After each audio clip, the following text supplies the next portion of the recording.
नमस्कार, आप देख रहे हैं 99 खबर। मैं स्वागत करता हूं चैनल पर। बात करेंगे SC/ST एक्ट को लेकर। अभी आपने देखा होगा कि सोनभद्र में एक रामलीला का मंचन होता है। राम जी रहते हैं एक समण कास्ट से और रावण जो बना रहता है वो जो है शेड्यूल कास्ट से आते हैं। अब उसमें मंचन होता है तो अब किसी न किसी तरीके से किसी को तीर लग जाती, जो रावण बने रहते हैं। उसके बाद जाकर उनके ऊपर, राम जी के ऊपर, जो राम जी का किरदार कर रहे होते हैं, उनके ऊपर SC/ST एक्ट लग जाता। मतलब अब सोचिए, ये एक्ट हो गया है कि एक तरीके से, अब मैं उस शब्द का इस्तेमाल नहीं करना चाहता हूं। आइए लोगों से बात करता हूं कि इसमें क्या सुधार की आवश्यकता है, क्योंकि अभी UGC आया था, उसके बाद तो बवाल मचा। अभी SC/ST एक्ट के लिए भी लोग आवाज उठाने लगे। क्या कहेंगे आप? SC/ST एक्ट धन उगाई यंत्र, ये धन उगाई यंत्र बन गया है। एक चीज समझ में नहीं आती है कि हमारे बाबा साहब का संविधान जो लिखा गया है, इतने कानून बने गए हैं, इतने आर्टिकल बने गए हैं, क्या उनमें कमी थी? इसका मतलब कहीं ना कहीं कमी थी ना। और अगर कमी थी तो उसको दुरुस्त कर लो। उसके लिए एक अलग से कानून बनाने की क्या जरूरत है? संशोधन तो होते ही रहते हैं। नहीं, संशोधन कर रहे हो। एक चीज हमको नहीं समझ में आती है कि अगर किसी को कोई भी वायरस बनता है तो एक वायरस बनता है तो साथ में एक एंटीवायरस होता है। अगर एक कानून झूठा साबित हो जाए तो उसके ऊपर सजा का प्रावधान रख दो, अपने आप सही हो जाएगा। कतई संशोधन नहीं, सिर्फ एक संशोधन कि भाई का प्रावधान। हाँ, कि अगर मान लो 20 साल काट के आए हैं विष्णु तिवारी, तो जिसने लगाया था उनको भी 20 साल डालो। 20 साल के लिए उनको भी जाना चाहिए ना। अगर ये बना दोगे तो दुरुपयोग होना बंद हो जाएगा। नहीं, जो समता समानता की बात की जाती है, हमारा आर्टिकल 14 भी कहता है, 15 भी कहता है, 19 भी कहता है, 21 भी करता है, 25 भी करता है। और जिसको सबसे ज्यादा कहा जाता है कि बाबा भीमराव अंबेडकर जी ने कहा है संविधान की आत्मा आर्टिकल 32, जिसमें सबको न्याय की बात की जाती है। तो क्या ऐसे ही न्याय मिलेगा क्या? एक चीज और कह दूं, SC/ST एक्ट भी किसी ने मांगा नहीं था। जिस तरीके से UGC किसी ने नहीं मांगा था, इसी तरीके से SC/ST एक्ट की जरूरत ही नहीं थी, किसी ने मांग ही नहीं की थी। लेकिन ये राजनीतिक पार्टियों का एक सिर्फ दलित समाज को खुश करने का एक नया तरीका था, जिसके जरिए से खाली दलित समाज को खुश करना चाहते हैं। 5000 सालों से आप लोगों ने अन्याय किया उनके ऊपर, अब उनको न्याय मिल रहा है। क्यों अन्याय किया? 5000 नहीं, अंग्रेजों से पहले, मुगलों से पहले आप चले जाओ। अभी सर्वे करके, अभी गूगल करके निकाल दूंगा, और कहीं थोड़ा बहुत पढ़ के भी देख ले आदमी। कई दलित राजा हुए हैं। आदमी ये भूल जाता है, ये आदमी भूल जाता है ना कि कई दलित राजा हुए हैं। राजा दलित कैसे हो सकता है? राजा दलित कैसे हो सकता है? अरे पूरी बात समझो आप। चंद्रगुप्त मौर्य कौन थे? चंद्रगुप्त मौर्य कौन थे? राजा थे ना। अब उनको OBC में बांट दो, चाहे SC में बांट दो, किसी का तो था ही ना कि खाली सवर्ण ही था। अब इनमें ब्राह्मण कितना राजा था? जो ब्राह्मण को टारगेट किया जाता है ये कह के कि ब्राह्मण ने शोषण किया, ना तो ब्राह्मण राजा था बहुत ज्यादा कहीं, ठीक, तो उसने शोषण कैसे कर लिया? ये सिर्फ बांटने वाली राजनीति है। बांटने वाली राजनीति। अभी दर्शकों मैं बात भी कर रहा था, तो अभी आप कल का ही वाकया बताता हूँ। मैंने उनसे पूछा तो क्या कह रहे हैं, थोड़ा शिक्षा की कमी जब होती है ना, तो यूनिवर्सिटी वाला ज्ञान लेके लोग चले आते हैं तो बोलने लगते। उन्होंने क्या कहा पता है? कि संविधान सुरक्षित रहना चाहिए। चलिए, मानता हूँ संविधान सुरक्षित रहना चाहिए, लेकिन आगे क्या बोला सुनते जाइए। संविधान हमारा सुरक्षित रहना चाहिए, देश रहे या चला जाए। अब भाई जब देश ही नहीं रहेगा तो संविधान सुरक्षित करके क्या कर लेंगे आप? देखिए, अभी आप, ये तो बात सही है, जो SC/ST एक्ट है इसका संशोधन जरूर होना चाहिए।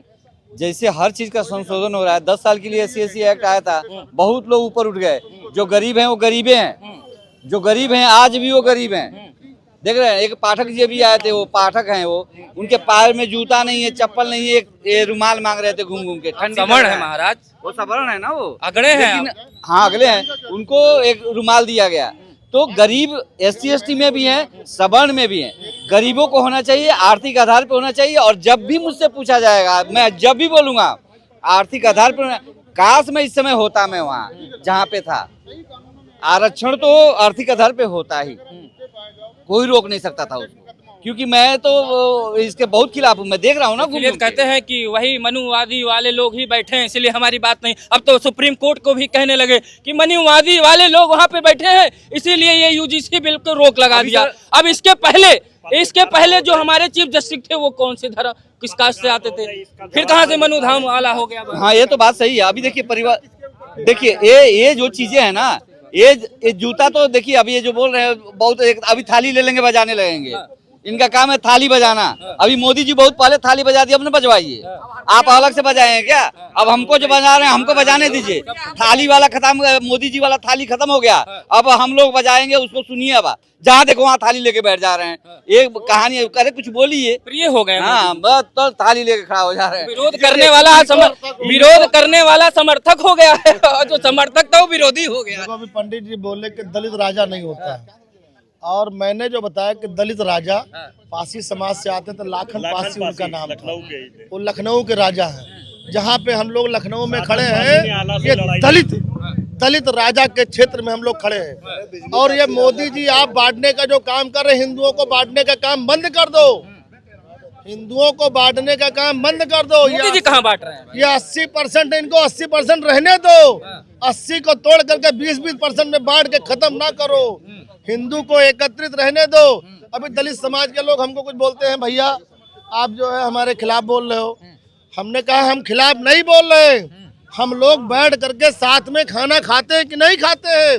कल अभी यही राहुल पाड़े की पार्टी थी, जन्मदिन था, हम लोग मनाए हैं। वहीं पर दलित समाज के लोग भी साथ में खाना खा रहे थे, और हम लोग सवर्ण समाज के भी खाना खा रहे थे, और ओबीसी समाज के भी लोग खाना खा रहे थे। सब लोग बांटने नेताओं को कौन समझाएगा? बांटने कानून बनाने वालों को कौन समझाएगा? नहीं, मोदी जी ने जो बांटने का काम किया है इसका हम लोग पुरजोर विरोध करेंगे। 80% इकट्ठा हुआ तब बिहार में चुनाव हुआ है और चुनाव जीत के आए। यही बिल अगर 4 महीना पहले लेके आए होते तो ठाए फिस आप कुछ नहीं कर पाते। बिहार में आपको जनता नकार देती, पूरा सवर्ण समाज। अभी चलिए यूजीसी के लिए आप लोगों ने आंदोलन किया, लेकिन अभी SC/ST एक्ट के लिए क्या आंदोलन करने की क्या जरूरत पड़ जा रही है? देखो SC एक्ट का मामला ये है कि देखिए योजना तो चल गई है, इसको आपको रोक नहीं पाएगा, क्योंकि जो पार्टी रोकने का प्रयास करेगी पार्टी खत्म हो जाएगी। इसमें मैं मांग कर रहा हूँ कि जैसे अभी एक तिवारी कोई 20 साल 21 साल बाद छूट के आया है और कोर्ट ने कह दिया कि निर्दोष है, तो 20 साल की जो उसकी लाइफ खत्म हो गई, उसका परिवार पूजा उजड़ गया, बच्चे बर्बाद हो गए, इसका जिम्मेदार कौन है? ये सुप्रीम कोर्ट क्यों नहीं संज्ञान लेती? हाई कोर्ट स्वतः संज्ञान क्यों नहीं लेती? लिया तो था सुप्रीम कोर्ट 2018 में, सुप्रीम कोर्ट ने लिया था 2018 में, लेकिन अध्यादेश ला के फिर सदन बुला के उसमें संशोधन किया गया। ठीक है, आज मुझे कुछ पता लगा है कि शायद सुप्रीम कोर्ट की कुछ गाइडलाइन आई है कि जो मुकदमा फर्जी लिखाया जाएगा उसके खिलाफ 5 लाख रुपए जुर्माना। आज मैंने सुना है, किसी ने बताया मुझे, अभी मैंने पूरी गाइडलाइन देखा नहीं। मैं जो है न्यायालय का सम्मान करता हूँ। 5 लाख नहीं 25 लाख होना चाहिए, ताकि फर्जी मुकदमे लिखाना ये लोग बंद करें, और नहीं फर्जी। इसमें कोई अध्यादेश तो नहीं आ जाएगा? फिर से कोई अध्यादेश आ जाएगा? ये लीपापोती शुरू हो जाएगी, लीपापोती शुरू हो जाएगी, और लीपापोती हम लोग बर्दाश्त नहीं करेंगे। सवर्ण समाज पूरा एक तरफा होकर के। 24 साहब के बाद आते हैं आपके पास। 24 साहब ये अभी तक यूजीसी का विरोध, अब SC/ST एक्ट का विरोध क्यों करना शुरू कर दिया? अलंकार अग्नोत्री साहब कह रहे हैं कि हम 7 तारीख से मार्च लेके निकलेंगे। अरे ये सब कानून जो है बनाया गया था आर्थिक स्थिति पे, जो दबे कुचले लोग हैं, अगर उनको कोई नाजायज सता रहा है तो उस पे लागू होता था। ये नहीं कि अब आप जो है करोड़पति हो और उसके बाद गोली क्षमता रखते हो किसी सवर्ण को, और आपको SC/ST का मुकदमा भी लिखा दोगे। कैसे लिखा दोगे हमको बताओ? आपकी आर्थिक स्थिति देखी जाए ना, किस टाइप से है, उसकी जांच होना चाहिए गहन से कि SC/ST का मुकदमा लिखाने लायक है कि नहीं। लेकिन ये सब राजनीतिक पार्टियां और राजनीतिक देश से जो है सवर्ण को परेशान किया जाता है। अभी जैसे तुम छोटी वाली पार्टियों में नहीं ज्वाइन करोगे, नहीं उसमें नेतागिरी करोगे, तो आपके खिलाफ साजिश बस जो है SC/ST मुकदमा करवा दिया जाएगा ये, और आप झेलोगे। तो ये चीज इस पे जो है, पहली बात सरकारें मौन है।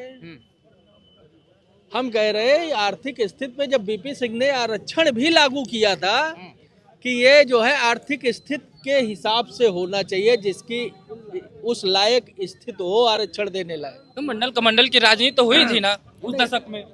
मंडल कमंडल की हुई। आज हमको बताइए, खरबपति हैं, यही सचिवालय में चले जाइए, देखिए एक एक बाबू जो है आरक्षण से भर्ती हुए निजी सचिव और प्रमुख सचिव तक पहुंच गए हैं।